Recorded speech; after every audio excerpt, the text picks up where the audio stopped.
just right next to me, as you know, there's a television right here in the control room where I produce and basically host on the drive. Benjamin Garcia filling in for Jody Ayler this morning. You can follow me on all social media platforms at Ben Garcia Show. That's Instagram, Twitter, X, whatever you want to call it, TikTok, YouTube. If there's a social media platform, I am on it. You know, next to me in the studio, you can basically, we have a TV in here, and you can see right on FS1, it says Philly P.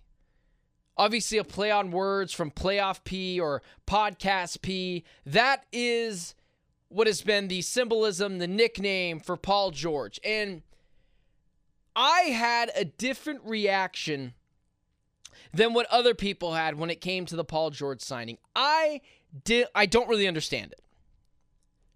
Paul George to the Philadelphia 76ers, it doesn't make a ton of sense to me. I don't really get it.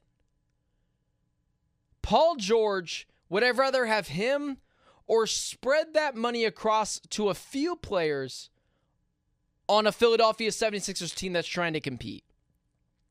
Now, I don't doubt Paul George's ability to be a high-level number two. That's not really what I'm arguing here. But Paul George being the number one free agent in the NBA, the Clippers, the Warriors, the 76ers, who ultimately landed Paul George, tripping over themselves to go get Paul George on their team is kind of confusing. It doesn't make a ton of sense. Not only did he command a max, Paul George's contract, his new 4-year, $212 million deal that will ultimately be used as a contract to make contracts work in the future in trades. That contract, when it is ultimately finished, if they make the playoffs in his 4th year on the Sixers, he'll be 39 years old. Regardless, that contract, Paul George will be 38 years old when it's done.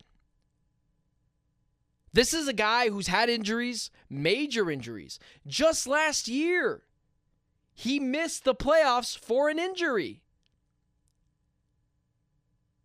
Now, instead of one guy who's constantly plagued by injuries, whether it's Joel Embiid, whether it's Paul George, you have two guys who are super inconsistent in the playoffs. During the regular season, yeah, this is going to be a team that steamrolls every other team.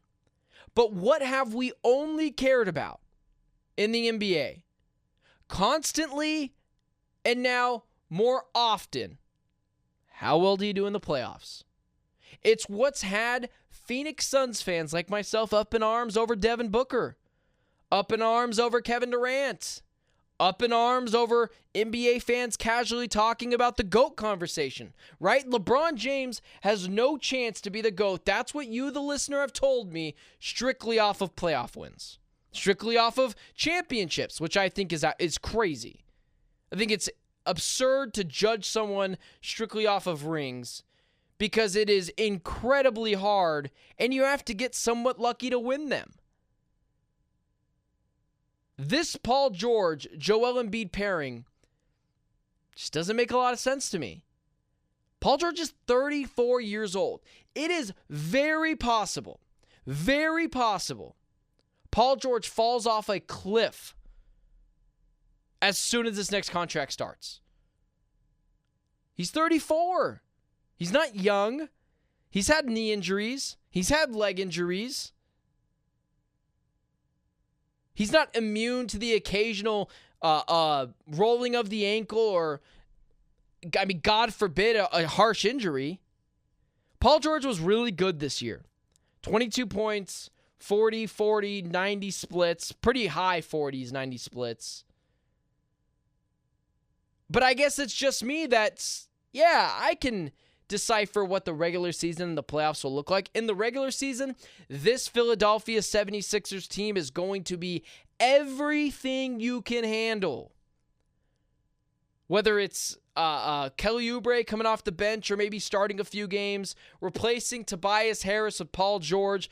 But adding Paul George doesn't fix the injury concerns of Joel Embiid. It doesn't. And I think that that's a real X factor that not a lot of people are talking about. I really like Tyrese Maxey. I think Tyrese Maxey should be the number 2 on this team and Paul George be the de facto 3. But when you add everything up, Paul George, the injuries, the inconsistencies in the playoffs, they called him Pandemic P during the bubble. He was so bad in that. He's so inconsistent when it comes to the playoffs. Do you remember any one singular playoff moment for Paul George in the last decade? In the last decade, is there one single Paul George playoff memory? I just want one. Because the first 2 Paul George playoff moments that come to mind are these 2. Missing 2 straight free throws in Game 2 of the Western Conference Finals that ended up resulting in the Valley-oop and them losing and ultimately turning that series on its head, a series in which Cam Payne was starting, Chris Paul wasn't even playing. And then the second memory of Paul George is of him blowing a 3-1 lead in the bubble. I think it's crazy that teams, ultimately the 76ers won this battle, but there were multiple teams vetting and on their hands and knees for a guy who hasn't had a single I just want one memorable playoff moment in the last decade.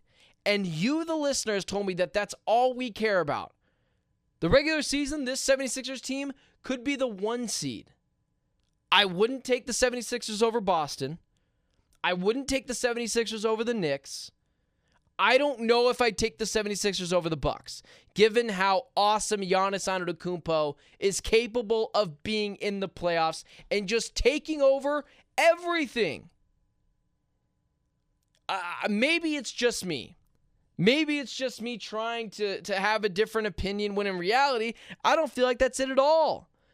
Before I saw anyone's reaction, I immediately said to myself, Paul George to the Sixers? Yeah, that doesn't make a ton of sense. I think I'd rather spread that money over a Najee Marshall and a KCP. I'd rather just spread that money around. Make it easier to move. But now you have the possibility. It's very possible. Not a single person can deny this. Paul George's best days might be behind him. And it's very possible, even I believe as possible as it working out, that this Paul George contract comes back to haunt the 76ers. 76ers fans are so thrilled to have Tobias Harris gone. There's a possibility you have the next Tobias Harris contract. Obviously, Paul George is better than Tobias Harris. But it's tough for me to get behind 2 guys, Joel Embiid, whose game significantly drops every single year in the playoffs, whose game is based on foul baiting and getting to the line, Paul George, who hasn't had a single memorable playoff moment in the last decade, and people want to ask me why I'm a little skeptical of the contract. It doesn't make a lot of sense. It feels like a little bit of a desperate move from the Philadelphia 76ers. Every place Paul George has went, every single place, we've all said, oh man, be on the lookout for that team. I mean, at first with the Pacers, Paul George, Roy Hibbert, Lance Stevenson, man, deep squad, George Hill and company. Okay, well, Oklahoma City, Russell Westbrook and Paul George. Heck, they got Carmelo Anthony too. This team's going to be awesome. Okay, well, that didn't work out. Well, the Clippers. The Clippers are surely going to work out. Two guys who can get a bucket and get stops. Kawhi Leonard, Paul George. Oh, they're going to make multiple NBA finals. At least a couple of Western Conference finals. They made one. And Kawhi Leonard never showed up in any of those. Paul George was injured in one of those playoff bouts. I'm just going to tell you this. I wouldn't take the Knicks. I'm sorry. I wouldn't take the 76ers over the Knicks. I wouldn't take the 76ers over the Boston Celtics. And I think it's a little bit of a desperate ploy from the Philadelphia 76ers that now have two guys who can't perform in the playoffs. One guy without a single playoff memorable moment in Joel Embiid, and another guy with not a single playoff memorable moment in the last decade. I think that there's just as equal of a chance this blows up in the 76ers' face than it does work out. It just feels a little desperate.